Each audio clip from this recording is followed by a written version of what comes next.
So here is the thing to consider. When you're going out to buy your first camera, budget is number one. You can spend anywhere from a couple $100s to thousands and thousands and thousands of dollars.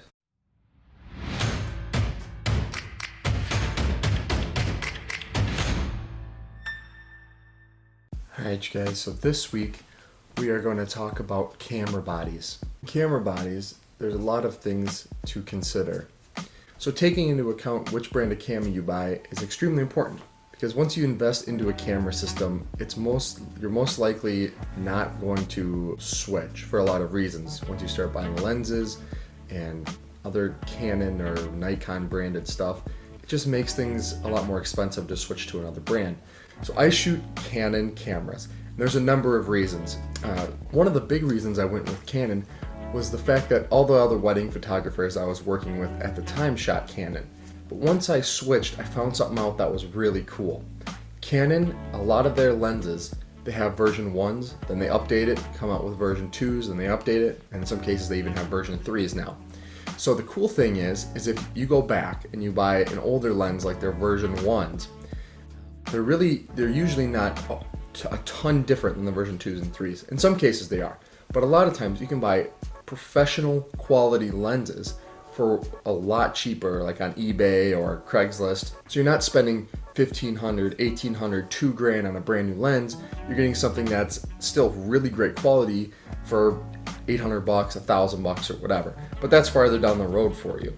So when you're picking out the camera manufacturer, it is important that you do take this into consideration, because you're probably going to have the camera for a very long time, and it just gets to be really expensive if you want to switch from, say, Nikon to Canon or Canon to Nikon.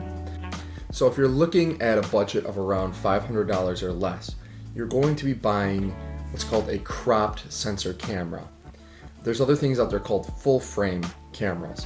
So this has to do with the sensor on the camera, but without getting into a lot of mumbo jumbo, the deal is crop sensor cameras, they're not going to be as good in low light as, say, a full frame camera. And the other thing to consider is when you put a lens on, if it's a Canon, it has a 1.6 zoom factor, and if you have a Nikon, it's like a 1.5 zoom factor. So what does that mean? That means that if you buy the lens that I suggested in episode 1, which is the 50mm lens, on a Canon, that's like a 80mm lens, and on a Nikon, that's like a 75mm lens. Now that does not change my recommendation. That is still a great lens at a great focal length. There's pluses and minuses to that. So say you want to go out and you want to take really wide angle pictures. Well, with a crop sensor camera, you have to buy a lens with a wider focal length than you already think you need. So I shoot with 24 to 70 on my full frame cameras. Now I also have a crop sensor camera, and I put it on that, it's more like a 50mm. So when you go wide angle, that gets to be a little bit tougher, because you gotta buy a lens that's even wider than what it says it is to get what it says it is. It's a little confusing, I know. But the good news is, if you buy a long lens, right? So you say you buy a 70 to 200, at 200 millimeters with a crop sensor camera, it's more like a 300mm lens. So if you are buying a camera to take pictures of wildlife, ducks, geese, all that, a crop sensor camera is phenomenal. Now the other thing that we have to discuss is the fact that full frame cameras, they're just gonna be better in low light. And that is the biggest draw to them, besides the fact that you're actually using the lens at its real focal length. So keep this in mind as you get into this. Crop sensor cameras are great for that wildlife. They're great for everything, really, and to get started on. Let's be honest, you have to start somewhere. I started on a crop sensor camera. I started on a Nikon D90 8-9 years ago, right? And now I have full frames. It doesn't matter where you start, just start somewhere. Let's talk about some beginner camera options. Now, one thing I recommend is buying camera gear used. Check Craigslist, check eBay. Sometimes Amazon has used stuff.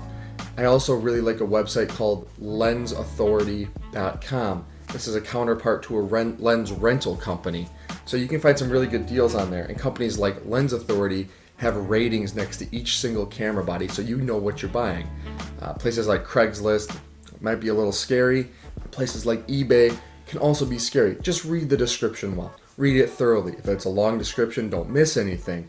But most of the time, as long as it doesn't say camera for parts or broken, you can find an extremely good deal on a camera. Usually like half the price you'd buy it new, or 3/4 of the price you'd buy it new. So never discount buying a camera used off eBay.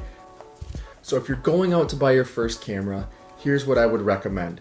Either the Canon T6i or T6s, which is its $100 more expensive counterpart, or the Nikon D5500.